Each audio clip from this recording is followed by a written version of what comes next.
নমস্কাৰ চাবলৈ আৰম্ভ কৰিছে আছাম মিডিয়া 24 আজি 25 ডিচেম্বৰ আৰু আজি ৰাতিপুৱাৰ কেইবাটাও গুৰুত্বপূৰ্ণ খবৰ আহি পৰিছে আৰু এই ধৰণৰ খবৰসমূহ নিতৌ চাবলৈ চেনেলটো ছাবস্ক্ৰাইব কৰি ভিডিঅ'টোত এটা লাইক কৰি দিব লৈছোঁ আজি ৰাতিপুৱাৰ প্ৰথমটো গুৰুত্বপূৰ্ণ খবৰ বৰদিন আমাৰ দেশৰ সংস্কৃতি নহয় কোনো কাৰণতে বৰদিনৰ সামগ্ৰী বিক্ৰী কৰিব নিদিওঁ বৰদিনৰ সংস্কৃতি ইয়াত নচলিব অসমত নচলিব ই ভাৰতৰো সংস্কৃতি নহয় খ্ৰীষ্টমাছ কোনো কাৰণতে পালন কৰিবলৈ নিদিওঁ বজৰং দলৰ হুংকাৰ ৰাস্তাত জ্বলাই দিয়া হ'ল খ্ৰীষ্টমাছৰ সামগ্ৰী লাৰু পিঠা বিক্ৰী কৰক খ্ৰীষ্টমাছৰ সামগ্ৰী বিক্ৰী কৰিব নিদিওঁ নলবাৰীত চলিল খ্ৰীষ্টমাছৰ সামগ্ৰীৰ বিৰুদ্ধে অভিযান বজৰং দলে এফালৰ পৰা ভাঙিলে দোকান শ্বপিং মলতো চলিল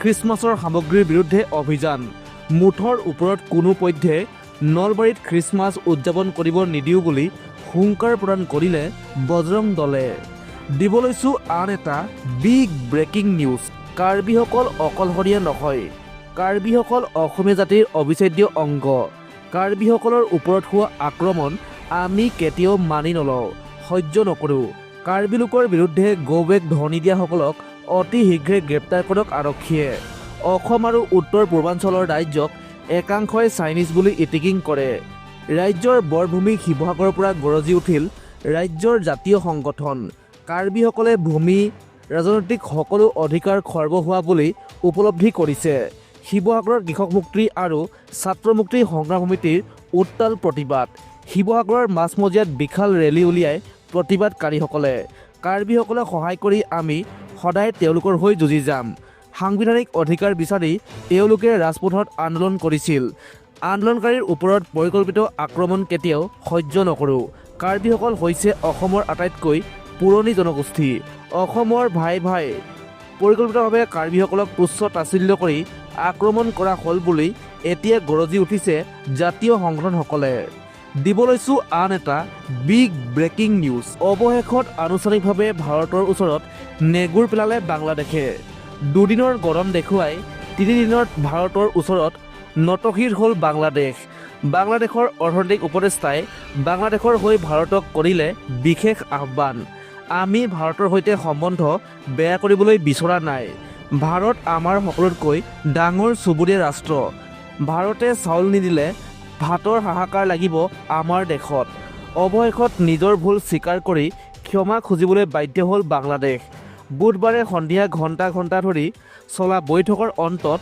চূড়ান্ত সিদ্ধান্ত লয় বাংলাদেশে নিজৰ ভুল স্বীকাৰ কৰি ভাৰতৰ সৈতে সম্বন্ধ শুধৰণি কৰাৰ প্ৰতিশ্ৰুতি দিয়ে লগতে ভাৰতে কম দামত চাউল নিদিলে বাংলাদেশে নাখাই মৰাৰ কথাও জনালে আনুষ্ঠানিকভাৱে বাংলাদেশৰ অৰ্থনৈতিক উপদেষ্টা ডক্টৰ ছলাহুদ্দিন আহমেদে বুধবাৰে সন্ধিয়া আনুষ্ঠানিকভাৱে জনাই সকলোবোৰ কথা দিব লৈছোঁ আন এটা বিগ ব্ৰেকিং নিউজ ড্ৰাইভাৰক ভৰি চেলেকিবলৈ বাধ্য কৰোৱালে সমীৰণ বৰুৱাই ক্ষমতাই মূৰত ধৰা সমীৰণ বৰুৱাৰ নিৰ্লজ্জ কাণ্ড ভৰি ধৰুৱাই ভৰি চেলেকিবলৈ দিলে সমীৰণ বৰুৱাই যোৰহাটৰ প্ৰবল প্ৰতাপী সমীৰণ বৰুৱা ওৰফে প্ৰবীৰ বৰুৱাৰ কলা কাহিনী আপুনি শুনিলে আপোনাৰো চকু কপালত উঠিব পৰকীয়া প্ৰেমৰ কথা জনোৱাই কাল হ'ল বিপুলৰ আদিবাসী যুৱক বিপুল ওৰাঙৰ সৈতে ভয়ংকৰ কাণ্ড কৰিলে সমীৰণ বৰুৱাই সামাজিক মাধ্যমত ভাইৰেল হৈ পৰিছে সেই লজ্জিত ভিডিঅ'টো সামান্য ভুলৰ বাবে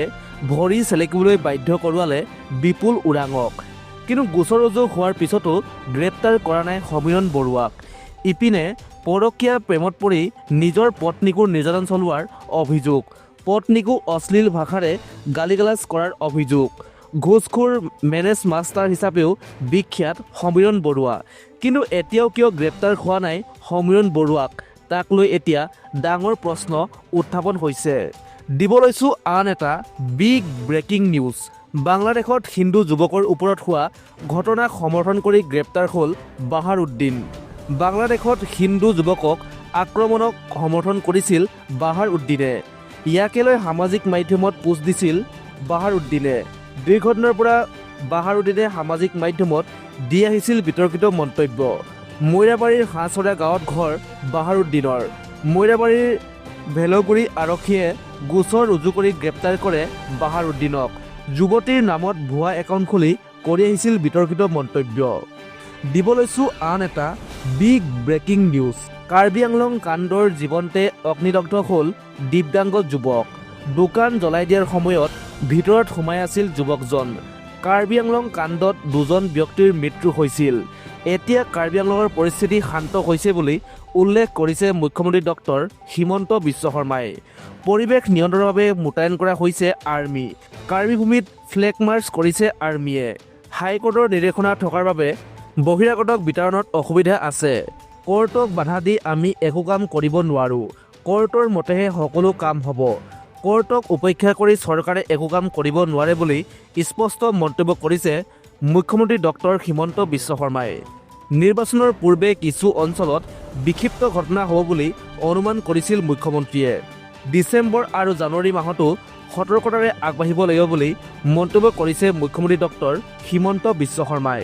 দিব লৈছোঁ আন এটা বিগ ব্ৰেকিং নিউজ। ভাৰতত একাংশ দালালে বিক্ৰী কৰিছে বাংলাদেশী মহিলাক। এগৰাকী বাংলাদেশী মহিলা উদ্ধাৰৰ পিছতে পোহৰলৈ আহিছে ভয়ংকৰ তথ্য। বাংলাদেশৰ একাংশ মহিলাক বিক্ৰী কৰা হৈছে ভাৰতৰ বিভিন্ন অঞ্চলত। আৰু এই বিস্ফোৰক অভিযোগ গৌৰীপুৰত উদ্ধাৰ হোৱা বাংলাদেশী মহিলাৰ। দালালক ৯৫,০০০ আদায় দি ভাৰতত প্ৰৱেশ বাংলাদেশী মহিলাৰ। ক্ৰক্স বজাৰ আৰু চিলেট সীমান্তৰ মাজেৰে একেলগে ভাৰতত প্ৰৱেশ ৯ বাংলাদেশী মহিলাৰ। দিল্লীৰ কোনো লোকে বাংলাদেশৰ মহিলাক ক্ৰয় কৰি ভিন্ন কামত ব্যৱহাৰ কৰাৰ অভিযোগ। ভুৱা আধাৰ কাৰ্ড প্ৰস্তুত কৰি বাংলাদেশী মহিলাক ভাৰতীয় নাগৰিকত্ব দিয়াৰ চেষ্টা দালালৰ। দিল্লীৰ পৰা পলাই গুৱাহাটীত উপস্থিত হৈছিল ধৃত বাংলাদেশী মহিলাগৰাকী। গুৱাহাটীৰ পৰা পোনে পোনে গৈ উপস্থিত হয় পশ্চিম বংগৰ কোচবিহাৰত। কোচবিহাৰ আৰক্ষীয়ে গৌৰীপুৰ থানালৈ প্ৰেৰণ কৰে মহিলাগৰাকীক। দিব লৈছোঁ আন এটা বিগ ব্ৰেকিং নিউজ। বাংলাদেশলৈ আহি আছে তাৰিক ৰহমান। আজি অৰ্থাৎ ২৫ ডিচেম্বৰ হ'ব বাংলাদেশৰ ৰাজনীতিৰ এটা বৃহৎ দিন। তাৰিক ৰহমানক লৈ এতিয়া বিশ্বজুৰি চৰ্চা। ওলট পালট হ'ব পাৰে বাংলাদেশৰ ৰাজনীতি। কাৰণ ১৭ বছৰৰ পাছত বাংলাদেশলৈ উভতিল তাৰিক ৰহমান। তাৰিক ৰহমানক আদৰিবলৈ সাজু বাংলাদেশৰ লক্ষ লক্ষ জনতা। তাৰিক ৰহমানৰ আগমনে প্ৰভাৱ পেলাব নেকি ভাৰতত? ভাৰত বাংলাদেশৰ সংঘাত কমিবনে বাঢ়িব? আজিৰ সন্ধিয়াৰ ভাগত ইংগিত পোৱা যাব বহু কথাৰ। বাংলাদেশৰ পূৰ্ব ৰাষ্ট্ৰপতি প্ৰধানমন্ত্ৰীৰ পুত্ৰ তাৰিক ৰহমান।